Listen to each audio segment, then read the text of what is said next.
Hello and Mashes Adventures, welcome to Dragon Age Veilguard. It's me, Spaz the King, and my new build for Rogue.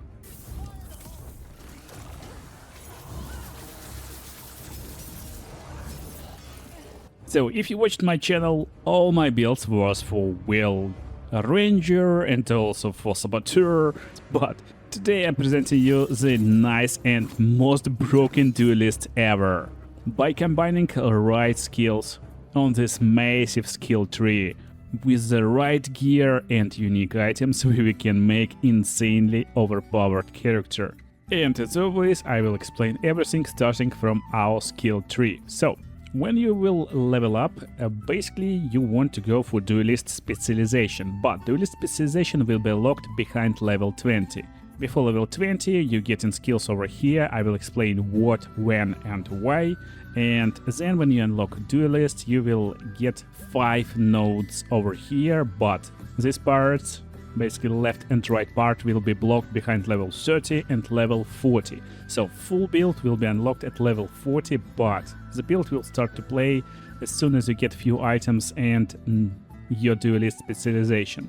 And we basically got few parts. So we get this Duelist part over here in the top left, we got Sustain on top and Burst on bottom left. And technically you just want to pick where to go. First of all, we're going for Antivian Crown for Duelist part over here until we unlock Duelist. And then we choose just, do we want Burst, do we want Sustain?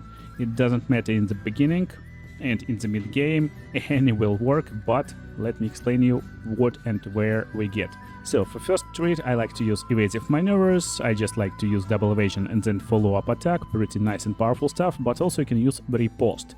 Basically on perfect defense or even on basic defense, you can even launch a counter attack, which is really powerful attack. And also just picking this trait will give you weapon damage plus 10%, same as this basically.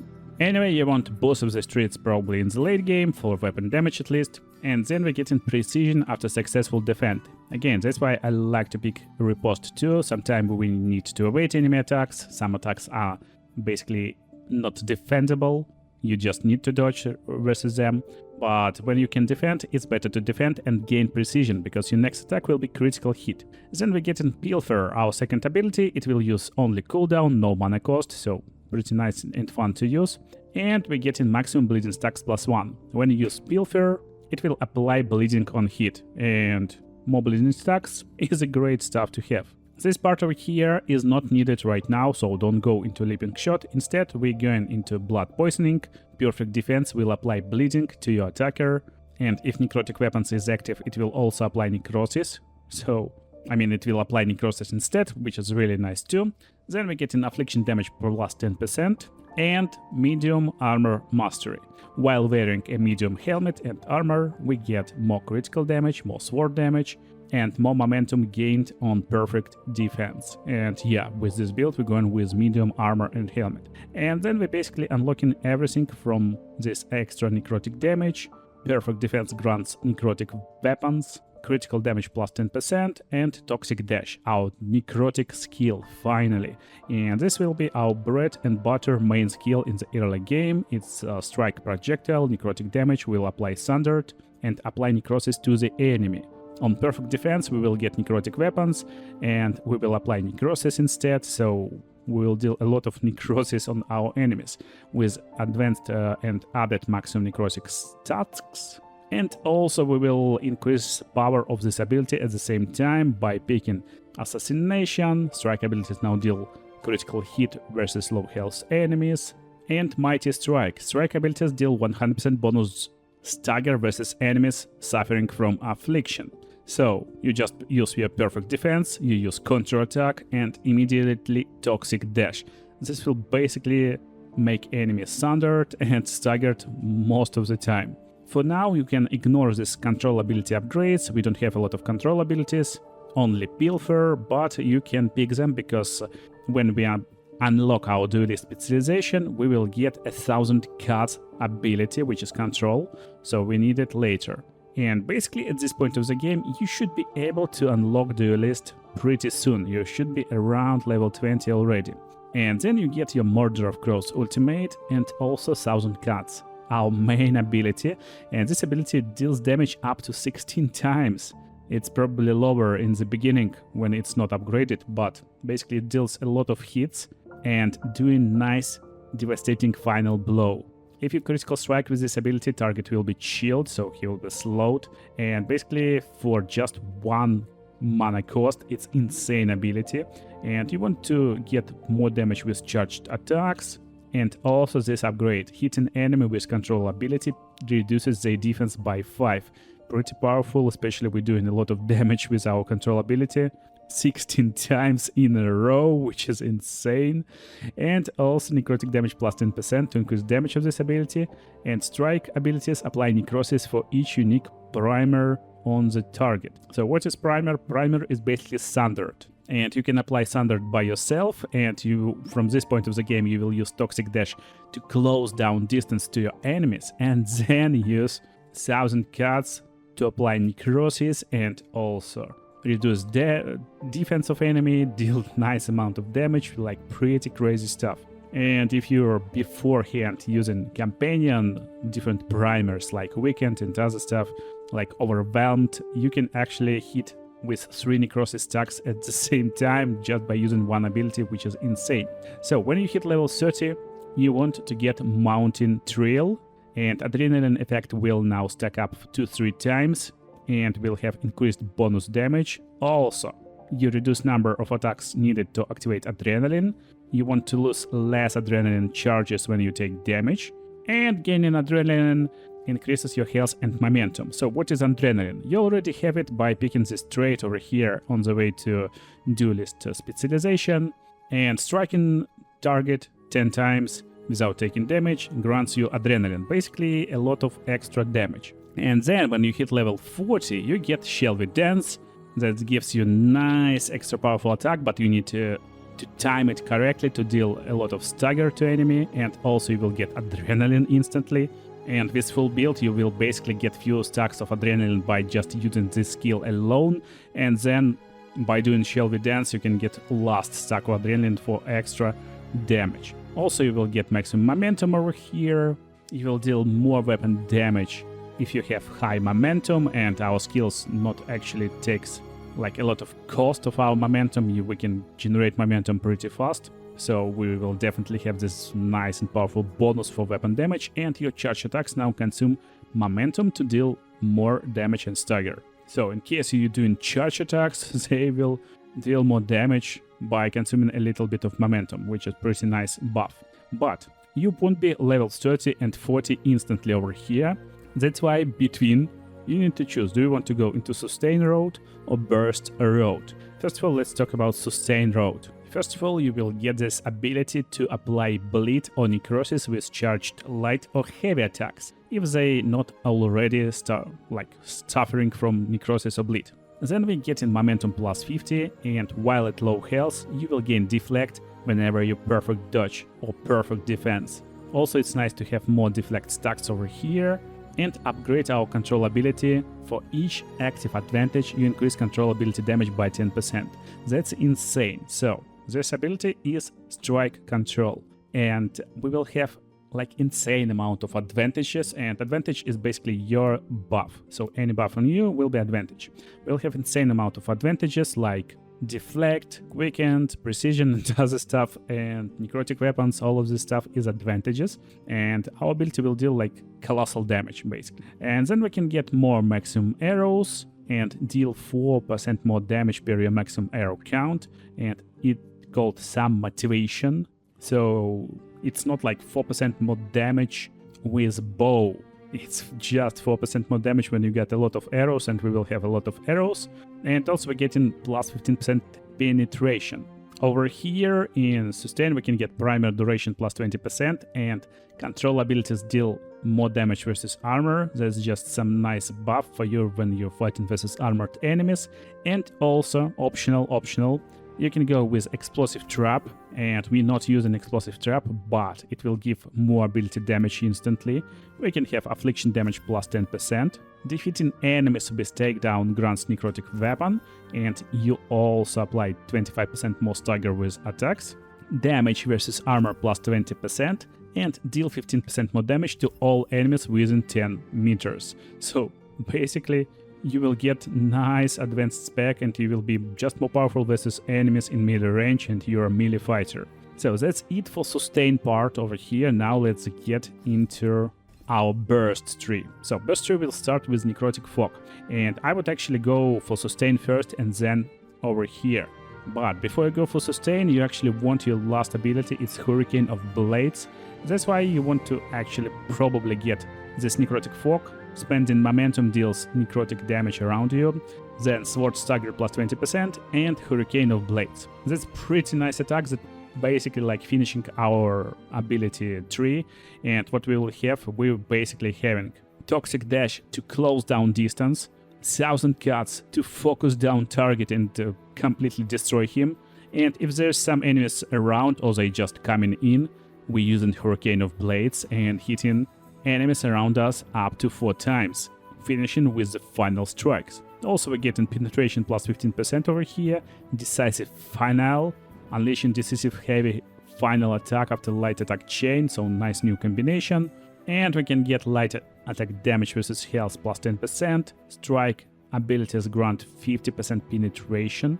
I remind you, 1000 Cuts is a strike ability, decisive finish, more damage with final attacks, and strike abilities will be upgraded to give us deflect on defeating enemy.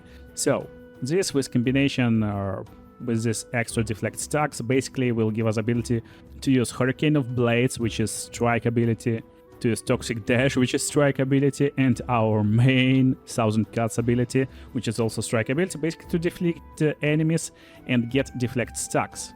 Deflect will give us ability to ignore impact of damage, and it will result in no damage, and this means it won't eat our adrenaline stacks, because adrenaline will turn off when you're being hit. That's basically the final skill tree, and if you want to improve your damage overall, you can improve just by picking more skills. So picking skill will give you 15% ability damage, you can increase your advantage duration, or even better, in bottom right you can get more momentum from final attacks, which will be doubled from adrenaline, stagger from final attacks, and one more skill for more damage with abilities. So that's basically like completely final, like super tree. Again, there's a lot of nodes that you probably won't even need. You don't need full tree to be effective. What you need is the right gear.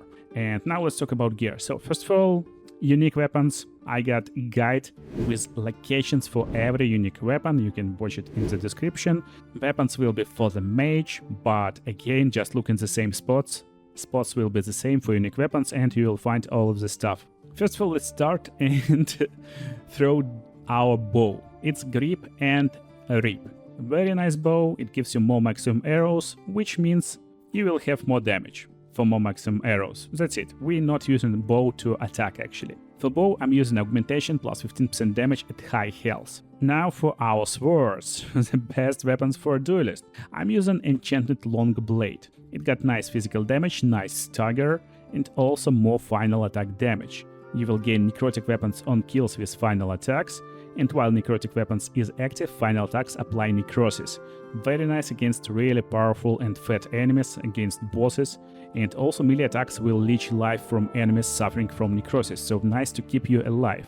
On this weapon I added 40 necrotic damage as my augmentation. For offhand weapon I'm using unique sword with just necrotic damage, flat necrotic damage, and also additional 30% necrotic damage improvement. We're using only necrotic damage skills, that's why it's really so powerful. And nice sword to have. Also we will gain necrotic damage permanently when entering combat, and we actually don't need to worry when we get the sword for necrotic weapons ever. So basically we're entering the fight and we will instantly leech life from enemies who were hit with final attack at least once. But most importantly, to make this build work, we need a right helmet. It will be Defiant Silence. It's medium helmet with more critical damage and more stagger with critical hits, and critical damage relative to Shadow Dragon Elite Strength. You actually need this helmet upgraded to legendary tier and get this ability to deal critical damage with any weapon attack, and this will completely make you insanely powerful guy. But if you're not having this upgraded helmet right now, like me, Another good pick will be Corvid Calling Mask, that will increase power of your light attacks if you're using a lot of light attacks. It's really like insanely and powerful pick. And if you find yourself using a lot of afflictions when you fight instead of just doing damage, definitely go for Dash Mask to increase affliction damage and duration. For helmet, I suggest just going for flat defense upgrade, 30 defense is more than enough for you. For armor, we're going with percent defense augmentation, and armor is Garb of Kinship, so we're getting more advantage duration and more damage for each active advantage. As I told you, we get a lot of advantages with this build, and getting more damage per active advantage is an insane buff. Also, we increase in effectiveness of all advantages, so that's pretty nice and powerful buff for us. And now to finish everything, we need to write accessories. First of all, belt. It will be Watcher's Hold that you can use and apply necrosis on potion use, and also it will add 15% necrotic damage to you. Talisman will be Sightless Skull, increasing control ability damage, stagger from control abilities, more momentum per stagger dealt by control abilities, and you will gain precision when you stagger an enemy with control ability. Pretty nice stuff, basically ability to gain precision, and again, you don't need to upgrade it a lot, so it will be useful even from the beginning of the build. For our ring, I'm using Necrotic Jade in ring slot number 1 for more necrosis damage versus enemies suffering from necrosis, and more duration of necrosis. When you upgrade the stuff, you will get more maximum necrosis stacks. And Precious Decay. So basically a Mourn, Watch, Ring and Talisman combination. Precious Decay will give us necrotic damage, ability damage versus health, necrotic of course, and 50% of other damage bonuses will go into necrotic damage bonus. So pretty powerful stuff. For augmentations, I'm using 20% necrosis damage on my amulet, 25% control ability damage on my ring, and strike ability damage on another ring. And of course my runes. It will be Escalate, your next ability will be enhanced, but who cares, because it basically gives us 10% ability damage. Also I'm getting flat damage rune, and my favorite Flow. Adrenaline requires 2 fewer hits to acquire. Basically, adrenaline will be popped with just 6 hits, and we can almost get full adrenaline just by using 1000 cards or just few basic combinations. Most importantly, to make this build work, you need right companions, and right companion will be Emmerich. I would use Preserved Gurn Height on him to increase weakened effectiveness, but most importantly, you need to use Hermetic Pendulum. Attack my target applies vulnerability to necrotic damage. It's very powerful stuff, especially when you upgrade it and increase necrotic vulnerability by 50%. For keepsake, I'm using Metal Plated Focus to reduce Emmerich cooldowns, and also Trinket will give ability to apply weakened and vulnerability to necrotic damage at the same time. So how this will work? Basically, we can start by inflicting necrotic vulnerability to enemy by using Attack My Target, and then when it's turned off, we're using Entangling Spirits to apply weakened and necrotic vulnerability at the same time. So Emmerich is main guy for us, and all you need is to upgrade this ability Entangling Spirits by picking more damage, then more critical damage, less on cooldown, and that's it. Also, it's nice to be able to trigger automatically it from time to time, and most importantly, increase weakened duration. On critical hit, applies Shield is a nice addition to slow down enemies, and also you want to upgrade his Replenish ability, basically get all these parts over here in the middle, and give ability yourself to get a little bit momentum, and also delay heal before invulnerable ends. So sometimes you just need to heal yourself in combat, and that's a nice ability. Second companion will be any tank, so it can be Davrin or Tesh, and all you need is to just have Toned, so you can get aggression of yourself in a battle, and ability to detonate weakened. Make sure to level up Davrin like that, so he's not dropping weakened status on detonation. And basically to do it, you just need to use Crafter Stabbing Armor on him. It will increase weakened effectiveness and also will give you ability to detonate enemies, and weakened will stay on them. So that's it. Last but not least, our augmentations on abilities. 1000 Cuts. I'm using 25 ability stagger on this ability. Hurricane of Blades, 50% final hit damage. And Toxic Dash, minus 15% cooldown. I like to have less cooldown on this ability so I can travel a lot faster in the combat. And so it's time to show you how cool this character is. So he's vulnerable right now. We need to get a little bit of momentum first, but as you can see, even without momentum on high difficulty, we're doing pretty nice damage. So we're doing also insane amount of stagger and necrosis stack, so we can like forget about our enemy and get back without doing anything, and he will die from afflictions. It's nice to use taunt from time to time, but our basic idea is to just generate some momentum and then keep going from this state. Oh my goodness. One of the best ways to generate a lot of momentum in combat is actually by doing nice blocks, but sometimes there's just a lot of enemies and you can use your blocks correctly, so that's the time when you're going for 1000 cuts and doing stuff like that, completely destroying enemy, and some charge attacks will make them just dead. So let's try to block, and that's a nice block for critical damage counter-attack. We're waiting and continuing our journey, activating Adrenaline Rune for more damage and basically starting to destroy our enemies with 1000 cuts, which is insanely fun and cool abilities. Just using potions will apply a lot of necrosis around ourselves, making them vulnerable to necrotic damage by using our friends. And if you want to activate necrotic vulnerability, just pause the combat into tactic mode and use Emmerich attack this target. So this will make target vulnerable to necrotic damage. You will see necrotic vulnerability, and he will take double damage from our swords. And make sure to use charge attacks, and it will completely destroy your enemies. Another good way to utilize our power is to actually use two mages combination with time slow. By using time slow, you will be able to use your abilities without any consequences, basically without mana cost, and you can start by like closing distance to enemies with this nice attack, applying some necrosis stacks, getting away, getting some more stacks of momentum and having fun basically. So basically perfect defense, 2 stacks of necrosis instantly, and he's almost done. Precision means we'll deal critical strike with charge attack and destroy this bro. And that's my Necrotic Duelist build. I hope you enjoyed this video. Have blast playing it in Dragon Age Veilguard, and see you in the next videos.